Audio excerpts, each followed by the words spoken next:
Hello, welcome to Hope in the Light of Suicide. I'm Tammy White. I'm the founder and CEO of the Bobby White Foundation. I'm your host, along with my co-host and dear friend. And I am Bonnie Snyder. How's everything going today?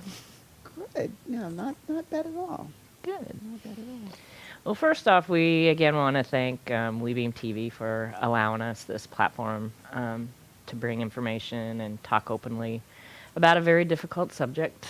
And also, again, we did partner with Kindness, so if you want to help support the program, you can go to our page on Kindness, and there's many levels of donation availability, whatever you feel comfortable with. And also for the month of March, Greg Schindler's State Farm office is doing a fundraiser drive for the foundation. And all you need to do is call their office and get an insurance quote. You don't have to purchase it, but I'm sure he would appreciate it if you did. But with every insurance quote, they're going to make a donation to the foundation for the show. So that would be much appreciated too. And again, that runs through the rest of this month. And as always, we continue to, thank those of y'all that continue to support the show, and tune in every week to, listen to, the topics that we have going, or, whether it is, a discussion that Tammy and I are having, or any one of our, amazing guests that have come on thus far. So yeah, please, we, continue to thank you for your support and continued support. Yeah. And we do have a good lineup of guests coming on here Yes, in the we near do. future. So I'm kind of excited about that too.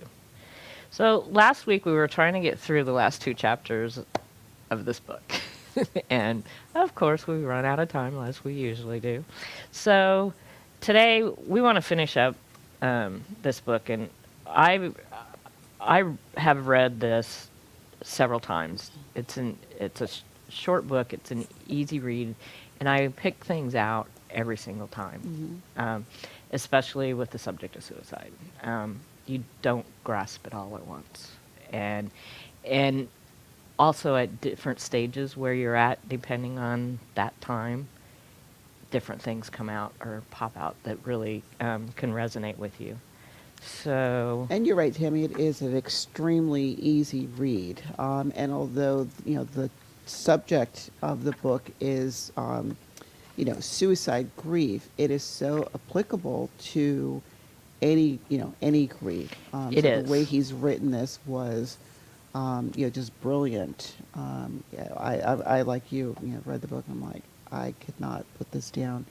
And although I have the dual, Aiden's suicide, Patrick's, the way Patrick's death was, I could apply this either way. Yes. Oh, most definitely. Especially any tragic, Any loss. any loss. Yeah, most definitely. And he does have,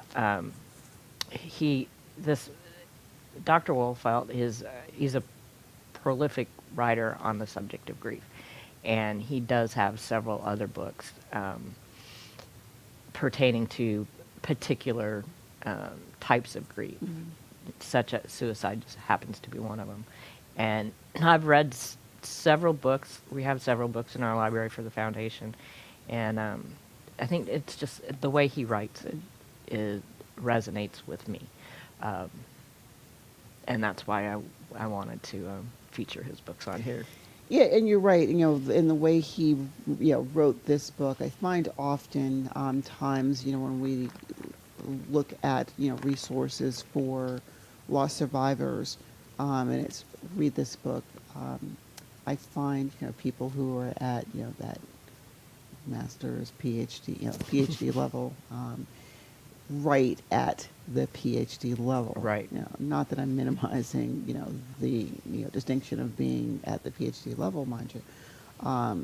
However, I like that he writes this in such a way that his target audience are lay people, people not in the field, people who don't have, who may not have that level of education. So it is written like he's speaking to his audience, which makes, his books very difficult to put down. Right. Well, and two, he comes from it from a lived experience also. He lost his best friend. I'm thinking back in, I can't remember, is it the 90s, the 80s. He was a doctor, and he took his life. And so he comes from it from a lived experience also. So I think that makes a bit of a difference too. Absolutely. So this last chapter is appreciate your transformation. And ironically, I kind of feel like I'm going through that right now. Or I don't know if I'm I'm going through it, and then sometimes I think I'm trying to go through it. But I'm trying to go through it like kind of naturally. And sometimes I question myself about it. I don't know why. But he says, there's a quote in here by Werner von Braun: nature does not know extinction. All it knows is transformation. That's powerful. And those of us that go through suicide loss, it can take years for that to happen. It's not something that happens overnight. Here in a couple of weeks, we're going to be upon the 5th anniversary of my husband's death, and it's it's been a hell of a journey, and it will continue to be.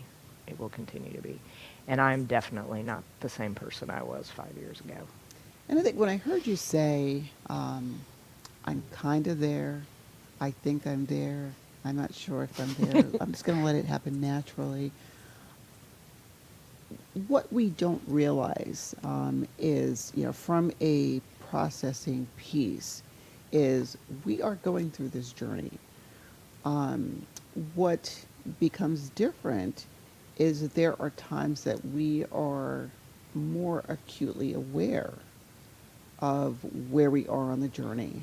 And there are other times where this process is happening, and for some reason, life is happening, and we're not as focused on the transformation as we are when we're in those other quiet moments when, our lost loved ones are, as Patrick used to say, this is heavy on my head today. Mm-hmm. Something is really heavy on my head today. Well, let's talk about this. And, I know I find there are times where I go through the day and I don't, at the end of the day, I'm like, wow, not that I didn't feel, or that I'm always conscious, aware of, Patrick and Aiden's loss, mind you. It's not as to the forefront of my thoughts as other days. And it's at those times also that I find myself, and I'm sure, you and others, on this similar journey, did I just do my loved one a disservice, or disrespect, or make them insignificant because I didn't think of them as deeply today as, say, I did, when the loss was brand new. And so understanding this transformation, sometimes we recognize it because we're laser focused on it. Other times we don't recognize it because for those moments or it's during those moments that we've allowed ourselves to resort to a semblance of normal that existed prior to the loss. I find myself I think more these days as trying to do some of those things that was normal back then. Mm-hmm. For me, it's more like with work. And I have found myself more and more like getting back into the groove of, what I really enjoy doing. Mm-hmm. And it takes your mind away. But I find myself at the end when I accomplish something, I'm like, hey, you'd be proud of me for this. So I kind of look at it kind of like at the you'd be proud instead of, oh, I'm sorry I didn't, I was happy or whatever. I find myself doing that more and more, you know. Yeah, I think it's a process that we all do. Like when I think of, here we are, in the, during this pandemic, and, what is it called? The coronavirus. And, throughout the past year, there were periods of times when I found myself um, allowing myself to have, a moment of, laughter, chuckle, as Patrick's favorite drink was Corona. He has a pair, I still have them. He has a pair of socks that are Corona, has a Corona logo on it. There's a t-shirt with the Corona logo on it. It's a pair of cards or a deck of cards that has the Corona label on it. Geez. And I posted something on my social media page this past week where, it's called My Little Monkey. So he has his monkey glasses on, and he's holding a bottle of something. But I find myself, if he were here, I wonder what he would say. How he would have us all in stitches. Oh yeah, I could Over, imagine. this pandemic and being quarantined, and the fact that it's called Corona. Right. Or, like we said, St. Patrick's Day, where, he, made sure this is my day. Right. This is my day. It, it is during, those times that, at least for me, I, have allowed myself to smile and remember how he used to make us all smile. While at the same time, I wish you were still here. Right. Oh yeah, you always do do that. I do the same thing. Even in the same sentence, you'd be really proud of what I just accomplished. I really wish you were here to see it in person. Be here to experience it with me physically. So the journey through grief. He says here, the journey through grief that follows the death of someone precious to suicide is life-changing, and we all know that. My life is maybe some semblance of what it used to be, but not a whole lot. And I've have said from the beginning, I am a different person. I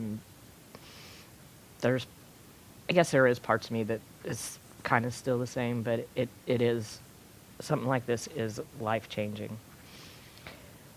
But you do grow as a result of going through an event like this, and it's not something to avoid. You need to experience it. Absolutely. But growth means change. And we are going through a life of change, and a lot of people with this past year have been dealing with that in a way because of the pandemic that we're going through.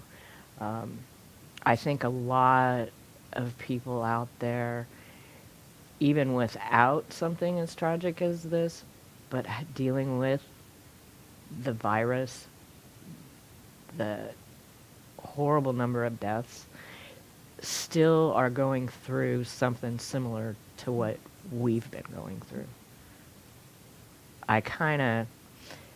Somebody asked me at the beginning of the pandemic, how I was doing or dealing with it. Mm-hmm. And at that time it's no different for me than it's been the last 5 years. Mm-hmm. It's just, I think more people are feeling more the way I feel for a different reason. Mm-hmm. And especially for as long as it's gone on. And the isolation. that people have felt. Yeah, and I like what he says here. Where I come to believe that our greatest gifts comes from wounds. But then he goes on to say that these are not wounds that we, purposely set out to inflict, to be inflicted with. Some people are into pain. So let me, it's like, I like, give me pain, give me pain. But this is not a pain that, we're like, give me this. I'm quite sure you didn't say, Oh. hey, Bobby, Oh, yeah, take your yeah. life No, here. this is a pain that I could have lived without. But he does bring up a really good point because there is, tremendous truth in the fact that, pain by default forces us to heal. Pain by default forces us to, um, what's the word I want? Seek out and grasp a hold to, those coping skills that we use to deal with whatever is, whatever we're dealing with.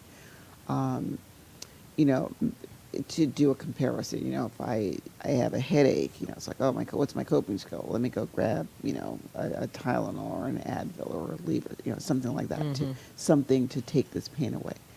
There's nothing, like tangible, that we can say, let me take this to deal with the pain that I'm feeling in my heart right now because of this loss. And so it becomes necessary for us to, and I don't say us, for folks dealing with loss, um, to either, look back, go into those memory banks, that we have stored in our brain somewhere. Okay, so the last time I dealt with a loss, how did I get through it? And either take that coping skill and deal with, and use it now and just deal with it. Use it now.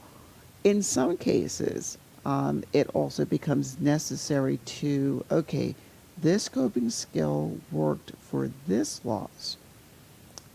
How come it's not working for this loss? And in the case of death, if I were to do like a comparison, losing my grandparents, those are, two of the most important people in my life. Processing their loss, or losing them, very, very different than processing, the loss of Aiden, which is very, very different than processing the loss of Patrick. And, again, people look at, but it's a loss. You should go, it works like this. I was in a conversation with another family member who, it's like, glad you can do it. I could not. But it was, death happened. All right, so we processed the death. Planning of the service happened. Okay, we got through that. We had the service. Once the service was over, it was like closing the book. Okay, this is over here now. Yeah, I can't do that either. And you're right. Processing the death of my first husband, which was 33 years ago, um, taking him to work one day and never seeing him again was, I mean, it was tragic. I was 26 years old, but it's much, much different processing the death of Bobby by suicide. And particularly when I was the one who found him. It's, you can't even compare. Well, no, and I think, it's You know, important that, it's folks understand that even though the common denominator is a death, a tragic loss. Yeah, Yeah. in some cases, it doesn't even have to be a tragic loss. Right. Okay, in my grandfather's case, Um, for example, he was old. He was ill. We knew it was going to happen. Or other family, a favorite, one of my favorite uncles. He had cancer, throat cancer, and within a month, kind of like less than a month, he was gone. Oh, wow. And so when we look at, all right, so we know this is terminal. It's going to result in a death. It doesn't make the death that much easier. what becomes different is how we process it. Because in the case of my grandfather, my Uncle Dave, um, my cousin, we knew those deaths were inevitable. Right. Each one of them were, you know, under hospice care, or we knew they were in the end of life. When you have a death like Bobby, Aiden, or Patrick, one that we did not see coming, it's, yeah, they're gone. That, processing to get through it, totally, totally different. Absolutely, yeah, because you're blindsided by it. It's not, it's not something you foresaw coming. And the other And thing it's just- too is it doesn't matter, let's just say in a family unit. And again, I'm sure this is true in your family as well. Everybody experiences the loss of, in your case, Bobby, and in our family, Aiden and Patrick. This person over here, it's like, how did you get over this loss so quickly? Or the appearances, you got over this really quick, you're fine. Whatever fine means. Right. This person right here is still in the throes of grief, as if it still happened yesterday. This person over here may be, again, it's just another day, it's just another day. Right. Or you have Yeah. others, and I'll put myself in this category. Some days again, I hate that word, fine. Sometimes, some days I'm okay.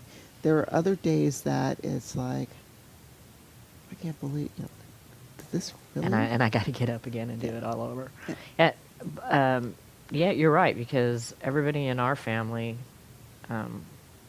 has processed Bobby's death differently, and I see it particularly in his siblings. He has a older brother and 2 younger sisters, and all 3 of them are either have or are still processing it much different than the other. I saw a friend of mine had posted something. We share things back and forth between the two of us. Commonality. She lost her daughter a few months, maybe 6 months, give or take. She said right before Aiden or right before Patrick. But in that same, in a similar time frame. And it had to be before Aiden, because when I went for her high school reunion, she'd indicated she couldn't go because they were going to take her daughter's ashes to, and sprinkle them in some of her favorite places, the final leg being the Grand Canyon. But my brain just suited.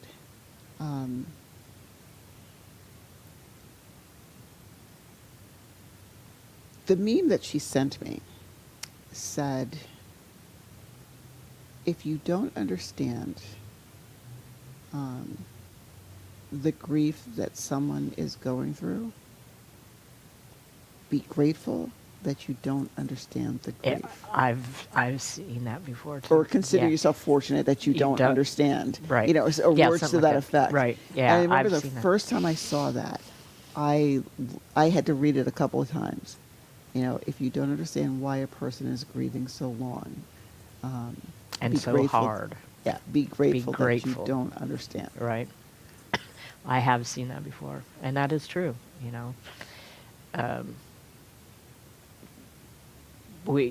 don't want to do this, But I think it's inevitable that at some point in your life, you are going to have to endure or process a loss. Yeah, because there are certain things in life are certain. yeah, that's Death and taxes. that's absolutely true. That's absolutely true. It's something that the human experience you can't get away from. Right. And you're right. At some point, you are going to experience a tremendous loss. resulting in tremendous grief. Mhm. And it doesn't have to be suicide. No, it doesn't. It You know. doesn't. But we continue with our transformation as we, go through this journey. I marked a passage that he wrote here with a star, so it must have meant something really good when I read it. Every loss in life calls out for a new search for meaning, including a natural struggle with spiritual concerns, often transforming your vision of your God and your faith life. And, we had on here a couple weeks ago your friend Greg and Jennifer? Greg and Jennifer, Mhm. yeah. And we really had a really long discussion and kind of dug deep into that. And I think I was reading this like at the time when they were on, and I think that that happens for a lot of people. Either you question it, or you dig deeper into it. Mhm. I like what he says here too. Also, that along with that, you may discover that you have developed new attitudes, and along with that, whether it is the attitude of questioning more, where you did not question before, Mm-hmm. or some things you are, more sensitive to, and some things you are not as sensitive to, or like, now I have this suit of armor because I don't want to break down, which makes me think of something I saw recently, where it talked about, and I hear this a lot. You have got to be the strongest person that Yeah, I've I ever met. I get that And too, they yeah. look at, losing Aiden, losing Patrick, and then, this year, in a weekend, it was back-to-back family, like, that You weekend, did Friday, have, yeah. Friday, Saturday, Sunday, I lost a family member on a Friday to turn around, to lose a, good friend on Saturday and another family member on that Sunday. And I remember, looking up and saying, all right, Lord, what's going on here? Again, someone looked at me, you are the strongest person that I know. I don't understand how you do it. And this, post or, meme that I saw was, um, it always amazes me when people say, you're a strong person. But you don't realize it's because I had to, or because I did not have a choice. Right. Or this is not something that I chose to do. Not minimizing, when people ask me, define your quality, what are your qualities?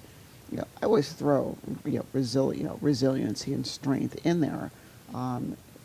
So, like I said, I don't want to minimize having those qualities, because they are what has gotten me through a lot of this, um, no, I'm not going to find myself in a corner somewhere, crumpled up, ball. Although I have curled up on my couch, and bawled my eyes out because I allowed myself to do that. At the same time, I can feel what, process what I have to process, um, while at the same time, um, also being mindful of, you know, I still have, you know, and I say, two biological living children, not to Mhm. mention all of the other, non-biological adopted adult children that I Right. have. I still have, other grandchildren. I still have, an 11-year-old that, my daughter and I, are, sharing custody of and getting him through, losing the one parent that has been his parent his entire life. Um, along with, everything else that goes with that. So yeah, we don't have the luxury sometimes of, just crawling up in a ball and letting the world, cease No, to you exist. you actually you're right.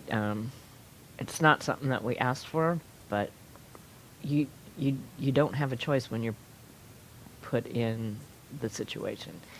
You you do what you have to survive, and to push forward. Was talking to a friend the other day, and we were talking about stuff on this similar line, and that God never gives you any more than you can handle. Yes. And and it's like, okay, I don't want to be a hog. We can share this with other people. I don't need to handle any more stuff. Let other people have the spiritual experience. I used to say, when people were, and I grew up on that phrase, God doesn't give you more than you can handle. And there are times where, when something else is being heaped on, I look and I said, not that I call God dude, but, but sometimes I'm like, this dude must think, or he must know something and I not know that, these shoulders are made out of titanium steel or something. It's like, all right, I agree, I understand you. Sometimes I'm like, well, Lord, if, what you're heaping on me, and you're not giving me more than I can bear, you're telling me that these are titanium steel. The next time I go to the gym, will you let me see that I can lift more than what I'm lifting, or something like that. But, but it's true, we, in the deaths, again, whether it is, death by suicide, a death by overdose, a natural, caused death, a death by a crash. We didn't have a choice in that. It's not like we said, today I think I want so-and-so to leave this earth. No, none of us are going to do that. You can go now. Yeah. That's, No. that's not going to happen. I don't know. There may be some of those people. But no.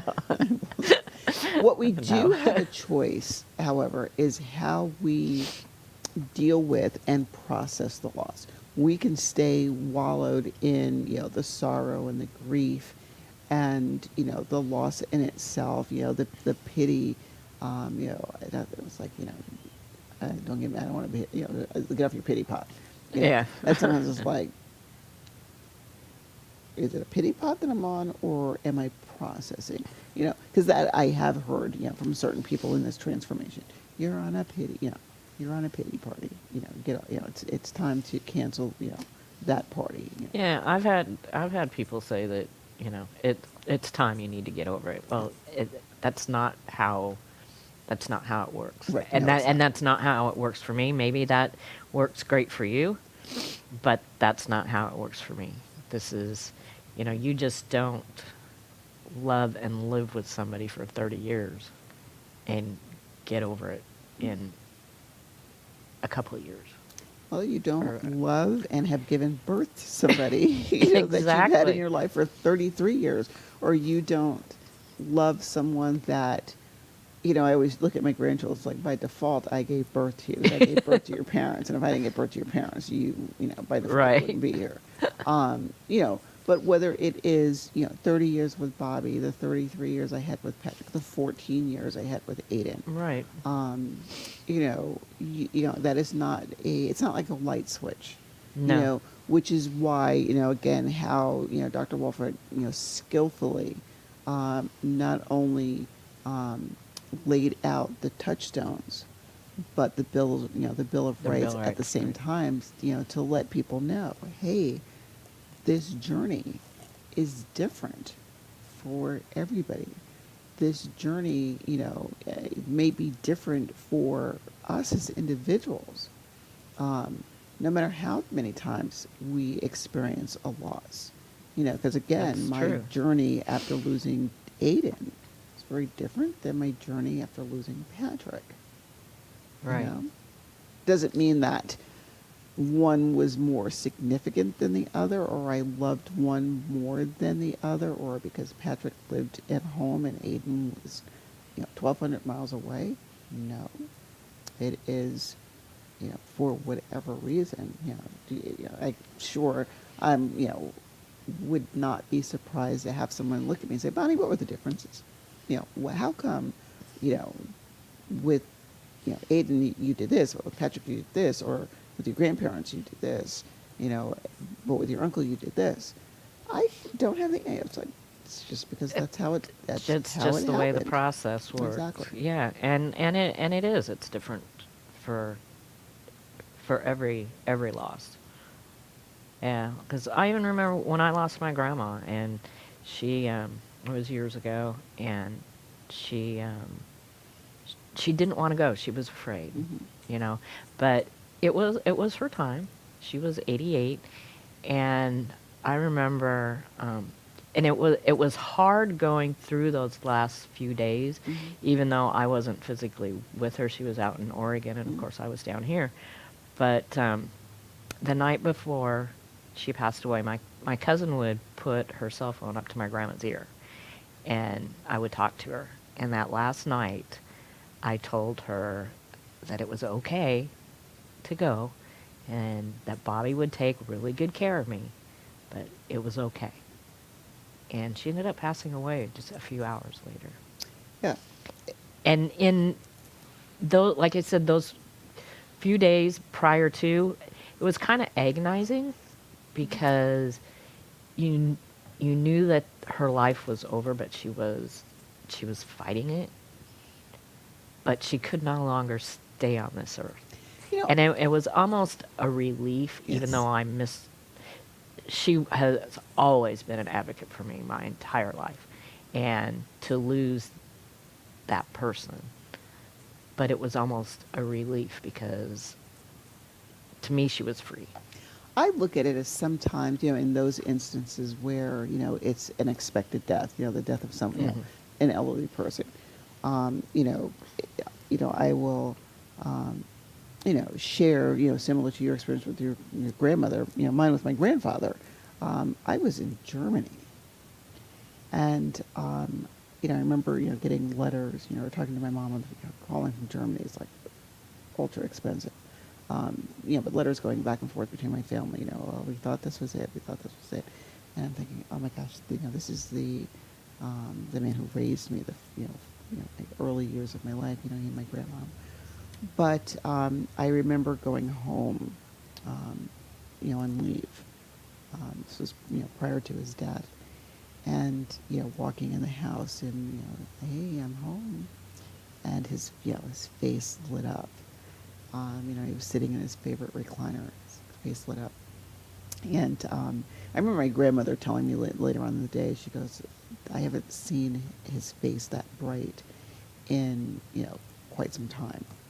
And anyway, I remember as my parents were, taking me back to, the Air Force Base to, go back to Germany.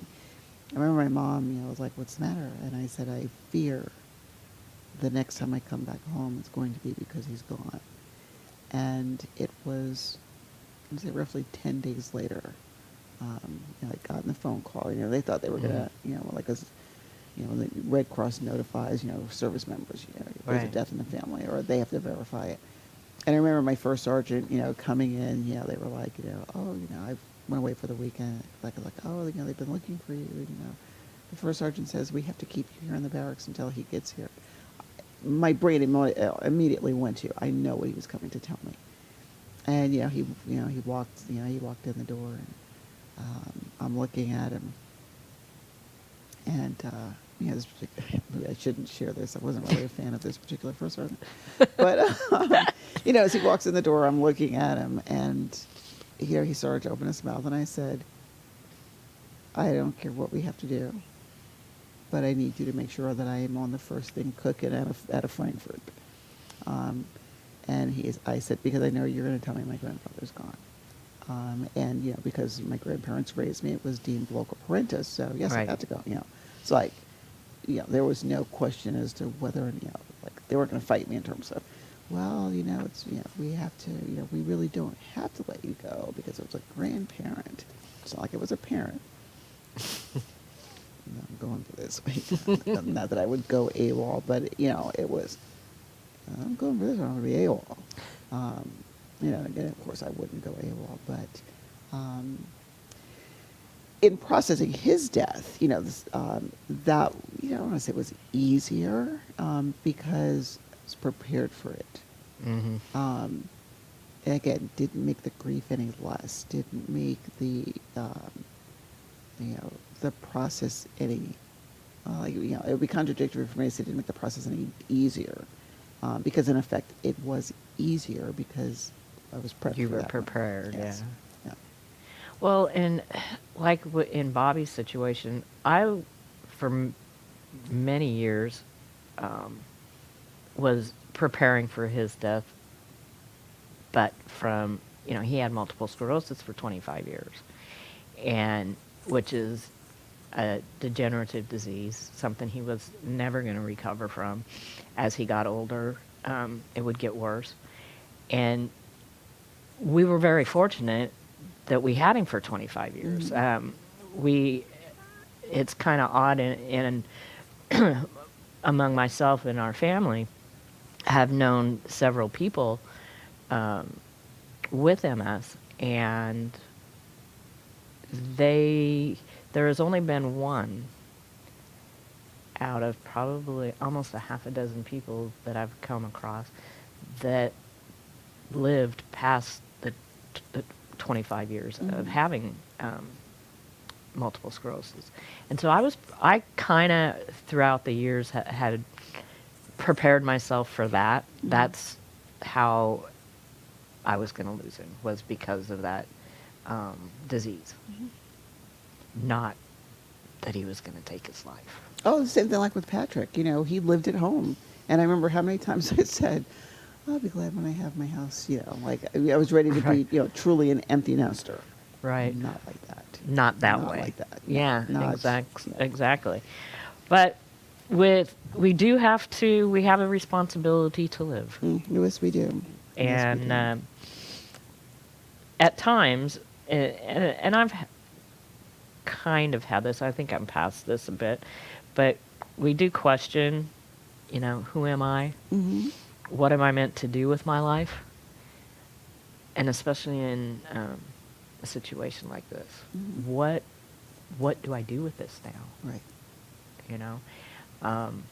I never, in my wildest dreams or nightmares, would have thought that I would have started annual fundraiser or started a nonprofit, the Bobby White Foundation, let alone be in front of a camera on this show.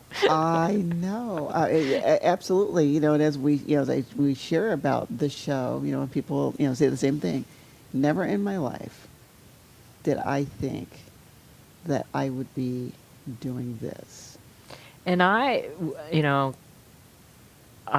fought it, the show part, for a while until I finally gave in to John. It's kind of irresistible. It's kind of hard not to give in to John. It's kind of hard not to give in to John, but and he appreciates and he knows how important this is, and this is why we're doing it. He also comes from a lived experience, and so he understands, and yeah. And for clarification, for those who may not know, John Gaston, who is, he owns this TV show or this TV station, is, started out as a, professional colleague, has morphed into a, personal friend. Yeah, exactly. Again, pushed us to do this. And, we are, grateful, beyond measure. Oh, That he's very much so. given us this platform, and not just our platform, the other, platforms that, is made possible, through, this venue. Through WeBeam TV and Exactly. Tampa Bay Multimedia, it's just, it's Exactly. great.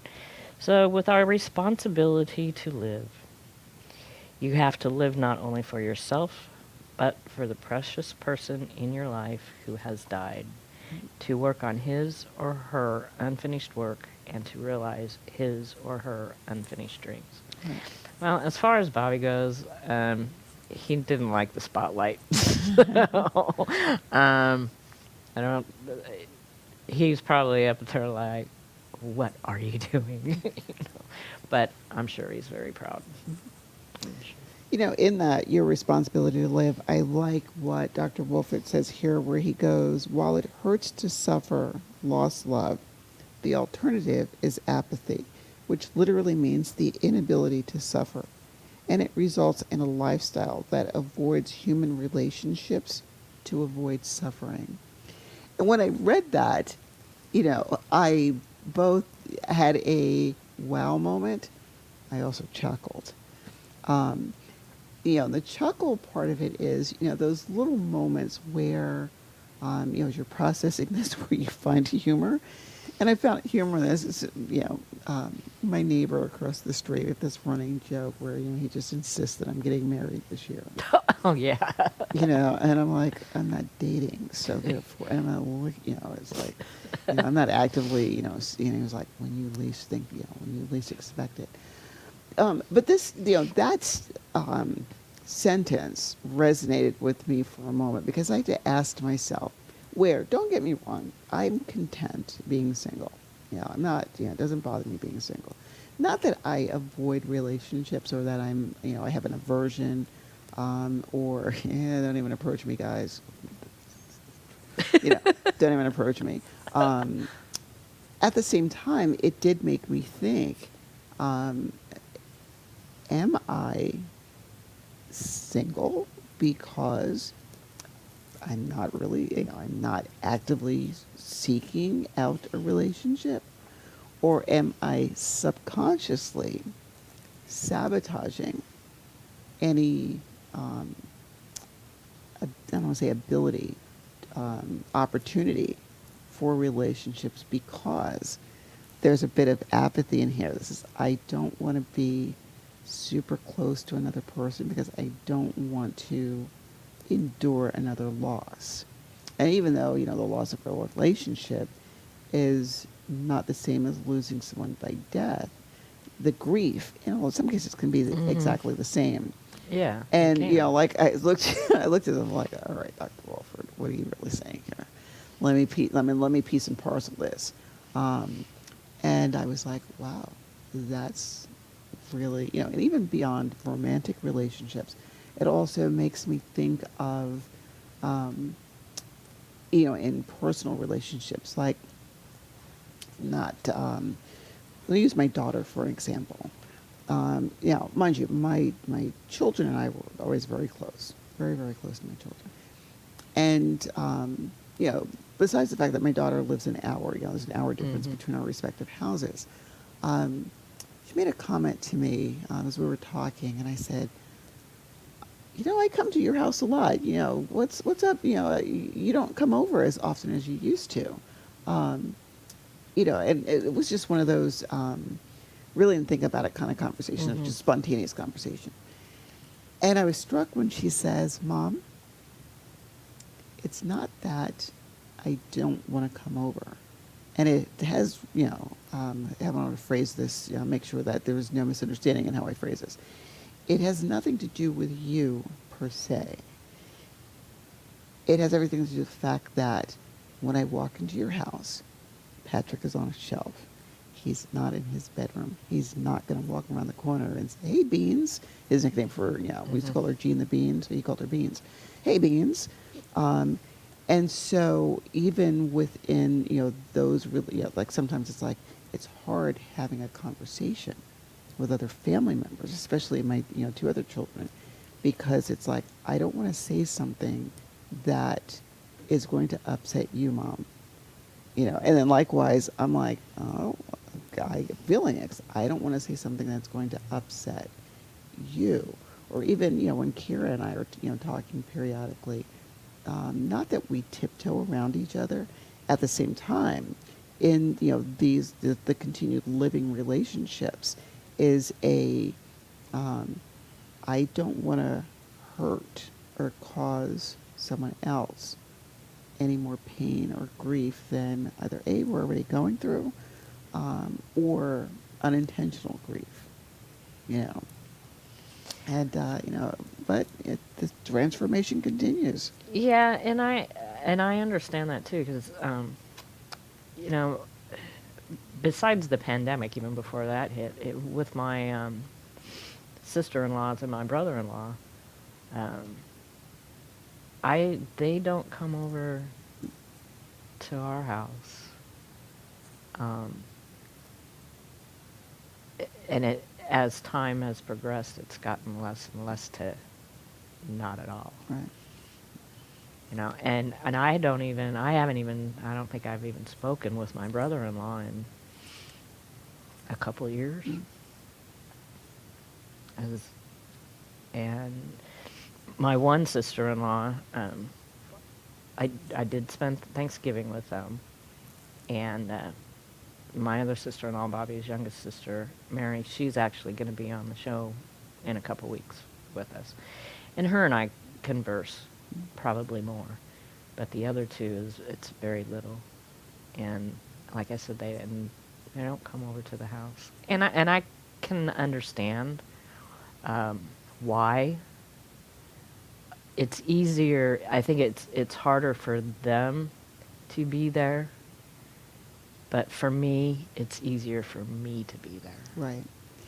And as we're winding this out, it brings me to where he says, carrying your transformation forward. Tomorrow is now. It is here. It is waiting for you. You have many choices in living the transformation that grief has brought to your life.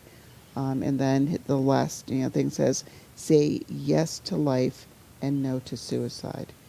And I like what he said is, tomorrow is indeed now. And that, it's important for us to embrace this journey, that we're on.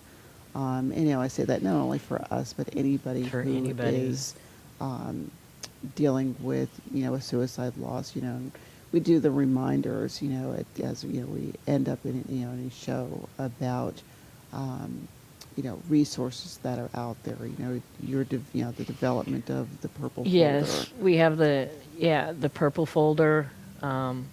We just delivered some to the Port Ridge Police Department and Growth and Recovery Counseling Center. Port Ridge Police Department has the new version, the updated version also. Of course, the foundation is a resource for the folders. We just had my dear friend Diane. The folders came in early, so Diane and I had a little stuffing party on Tuesday, and of course, there's the hotlines, the different suicide hotlines that are up there on your screen. If you know anybody that is having a hard time contemplating, if it's immediate danger, please call 911. There is help out there. There really is, and hopefully in the next couple of weeks we will have our new T-shirts, which will be another way for people to support the foundation and this program. That'll be the front of it, and then the back will have the foundation logo on it. So I'm going to read this last Survivors Bill of Rights. I have the right to move toward my grief and heal. Reconciling my grief will not happen quickly. Grief is a process, not an event. I will be patient and tolerant with myself and avoid people who are impatient and intolerant with me. I must help those around me understand that the suicide death of someone loved has changed my life forever. Very nice words to that resonates. And if anybody is interested in this book, please email the foundation, and we will get you the resources for this. I'm sure you can get it on Amazon also. I think is that where you got yours on Amazon? So I read this quite often, probably maybe once a month. And speaking of Amazon, that's another way to support the foundation. Yes, absolutely. If you're like me, Amazon is my best friend. That's kind of my go-to when I order anything. But I like that, Amazon and platforms like it has a built-in feature that says you can support a charity of your choice. And, right. You have to go to smile.amazon.com, right. and it will if you go to smile.amazon.com, it will, and you have an account, it will automatically pull your account into it, and it'll ask you if you want what charity of choice you want to support, and it'll stay there. So every time you order, just automatically a small portion of that purchase is 100% is donated to the foundation. There's a ton of charities on there. You have your choices. I hope that you at some point choose to support ours. Absolutely. So, and you can also do, do a fundraiser on Facebook, and 100% of those proceeds also will go to the foundation.